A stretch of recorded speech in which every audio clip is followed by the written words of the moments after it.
महादेव के चरणों में प्रणाम करती हूँ, मेरा प्रणाम स्वीकार हो। माता पार्वती के चरणों में प्रणाम करती हूँ, मेरा प्रणाम स्वीकार हो। गौरी ललानवा के चरणों में प्रणाम करती हूँ, मेरा प्रणाम स्वीकार हो। आप लोग को शिव चर्चा की नई कथा सुनाने जा रही हूँ। एक अनाथ लड़की जिसके माता पिता बने महादेव। चलिए शुरू करते हैं। एक गांव में एक लड़की थी जो कि 6 महीने की होती है तो उसके माँ बाप गुजर जाते हैं, उसका स्वर्गवास हो जाता है। फिर उस लड़की का कोई सहारा नहीं होता। फिर गांव के सब लोग उसके जैसे तैसे पालन पोषण करते हैं। वो लड़की बड़ी होती है। फिर उसका शादी करते हैं, जिसका दूल्हा एक लड़का बकलोल होता है, बिल्कुल दिमाग नहीं होता है, पागल होता है। एक उसकी माँ होती, एक वो लड़का होता है। गांव के सब लोग उससे शादी कर देते हैं, लेकिन वो लड़की शिव गुरु की शिष्या थी। वहाँ जाती है तो फूट फूट कर रोने लगती है और कहती है कि हे शिव गुरु, आप ही मेरी माँ हैं, आप ही मेरे पिता हैं। ये कैसे बकलोल दूल्हा से मेरी शादी कर दी है। लेकिन उसकी सास थी जो उसको बहुत प्यार दुलार करती थी। वो क्या होता है, एक दिन की बात है कि सास अपने मैके जाती है और अपनी बहू से कहती है कि बहू, मैं गाँव जा रही मैके 10 दिन के लिए, तुम 10 दिन मेरे शिव जी का पूजा करना और उनको हमेशा टाइम टाइम पे भोग लगाते रहना, उन नहवाते रहना।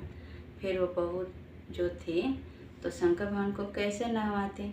फिर जाती है मंदिर में और मंदिर में जाकर कहती हैं कि हे शिव गुरु, चलिए नलका पे मैं पानी चला देती हूँ, आप नहा लीजिएगा। तो शिव गुरु जाते हैं और वो पानी चलाती है और शिव गुरु नहा लेते हैं और फिर आके अपने मंदिर में बैठ जाते हैं। फिर वो बहू क्या करती हैं, भोजन बनाती है, आया के शिव गुरु को देती है और उनको भोजन उनको खिलाती है और भोग लगाती है, आरती करती है। ऐसे वो 10 दिन करती है। ये सब चीज़ जब पास पड़ोस के लोग जो हैं वो देख लेते हैं। जब 10 दिन बाद उनकी सास आती है तो सास पूछती है कि बहू, तुमने शिव गुरु को किया, पूजा की, नहवाई, उनको भोग लगाई। तो वो बोली कि हाँ माँ जी, मैंने ऐसा कर दिया। लेकिन जो पड़ोसी थे तो उनकी सास से क्या कहते हैं कि नहीं नहीं, तुम्हारी जो बहू है ना, तुम्हें ना रहने पे वो जरूर किसी से चक्कर है।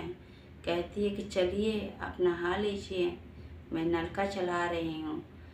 और उसके बाद कहती है कि चलिए आप बैठिए, मैं आपके लिए खाना लेकर आ रही हूँ।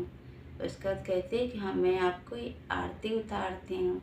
तो ये सब बात जब सास सुनती है तो उसको बहुत गुस्सा आता है। फिर वो क्या कहती है, बहू मैं खेत में जा रही हूँ। तो बहू समझते कि सास हमारी खेत में चली गई है। फिर वो जाके घर के पीछे छुप के बैठ जाती हैं और उसके बाद फिर देखती है कि आखिर मेरे बहू का किससे चक्कर है। फिर वैसे बहू जाती है मंदिर में और शिव गुरु से कहती है कि हे शिव गुरु, चलिए मैं पानी चलाती हूँ नलके पे, आप नहा लीजिए। उसके बाद मैं खाना बनाती हूँ, आप भोग लगा लीजिए। उसके बाद मैं आरती उतार देती हूँ। फिर क्या होता है, शिव गुरु ऐसे जाते हैं, नहा लेते हैं, नहा कर मंदिर में बैठ जाते हैं। बहू भोजन बना कर ले आती है, भोग लगाती है, आरती दिखाती है।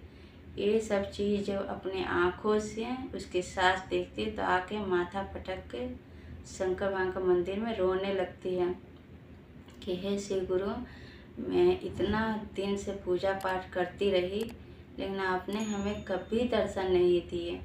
लेकिन मेरी बहू 10 दिन क्या आपकी पूजन की कि आपने उसको दर्शन दे दिए। हे शिव गुरु, मैं आपके लिए अपने मन में इतना पाप रखी थी, लेकिन आपने ऐसा कुछ नहीं, जो मैं सुनी तो सब गलत सुनी थी। मेरे पड़ोसी जो बोले थे सब गलत बोले थे। तो शिव गुरु जो थे तो वहाँ पर प्रकट होते हैं और बोलते हैं कि जो हमारी शिव शिष्या है, इसके माँ बाप कोई नहीं था, इसका माँ बाप मैं हूँ और ये शुरू से ही मेरी शिष्या है, तो मैं ही इसके लिए हूँ। तो इसीलिए उनका दया हमेशा उस लड़की पे था और हमेशा उसको दुख में सुख में हमेशा वो सहारा बने, हर एक कष्ट से हर एक मुसीबत से दूर रखें। तो जो कोई ये वीडियो देखेगा और जो लाइक सब्सक्राइब करेगा तो मैं शिव गुरु से यही विनती करती हूँ कि उसका सब दुख